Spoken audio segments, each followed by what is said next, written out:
कि क्या मामला निकल के आया, अब तक की जांच में क्या पता चला? कल जो घटना घटित हुई थी इसके बारे में मैंने कल ब्रीफ किया था कि हम लोगों ने मौके पे सारी टीमों को भेजा है।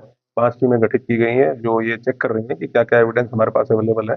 जो मौके पे खोखे बरामद हुए हैं उनको भी एफएसएल भेज के जानकारी करने का प्रयास किया जा रहा है कि किस प्रकार का असला, किस प्रकार की पिस्टल इस घटना में यूज हुई होगी। परिवार से भी मैंने अलग से बातचीत की है, उनकी उनकी अगर कोई आशंकाएं हैं उनके बारे में जानने के लिए।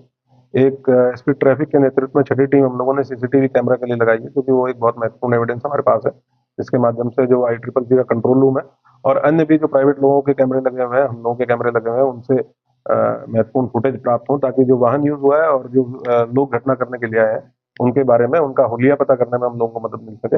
उसी पे अभी सारी टीमें काम कर रही हैं। परिवार को हम लोगों ने सुरक्षा व्यवस्था उनकी सुनिश्चित की है। वहाँ पे एक आर्म गार्ड पुलिस लाइन से लगाई गई है, उनके साथ सुरक्षा कर्मी भी साथ में लगाए गए हैं।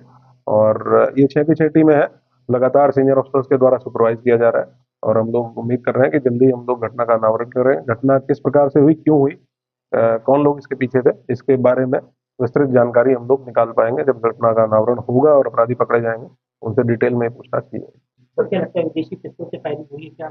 इस परिवार से फिरौती वसूलने की कहीं कोई बात निकल के सामने आई है? नहीं, इस प्रकार की कोई भी ना आशंका परिवार के द्वारा बताई गई है और ना ही इस प्रकार की कोई बात फिरौती से संबंधित किसी भी प्रकार की कोई बात अभी तक सामने नहीं आई है। जो वेपन यूज हुआ है उसके बारे में जरूर हम लोग एफएसएल भेज के ये जानकारी करने की कोशिश कर रहे हैं, क्योंकि वहाँ लोकल लोगों के द्वारा 6-7 राउंड फायरिंग की बात बताई गई है।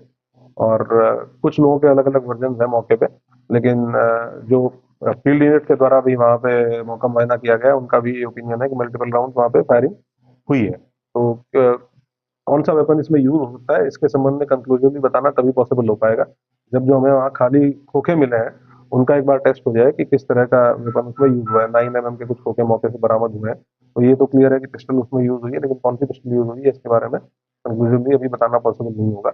लेकिन महत्वपूर्ण क्लूज कुछ हम लोगों को मिले हैं। हम लोगों की जो साइबर सेल की टीम है वो भी इसमें लगी हुई है, सर्विलांस की टीम भी लगी हुई है। जो ICCC की कंट्रोल रूम की टीम है उसको भी स्पेशलाइज इसी काम के लिए लगाया गया है। तो उम्मीद है कि जल्दी हम लोग कुछ ना कुछ ऐसी लीड हम लोगों को मिलेगी जिसमें हम लोग घटना को वर्कआउट कर पाएंगे और कठोर कार्रवाई सुनिश्चित कर पाएंगे। सर, इससे पहले बताया जा रहा है कि एक दिन पहले ही फायरिंग के बाद लोगों ने वो उस घटना को सुबह जब लोग उठे थे, इतनी बातचीत हम लोगों के द्वारा लोकल लोगों से की गई, उसमें इन लोगों ने बताया कि जब ये सुबह उठे तो आपस में चर्चा हुई कि रात के टाइम पे कोई फायरिंग जैसी आवाज आई थी।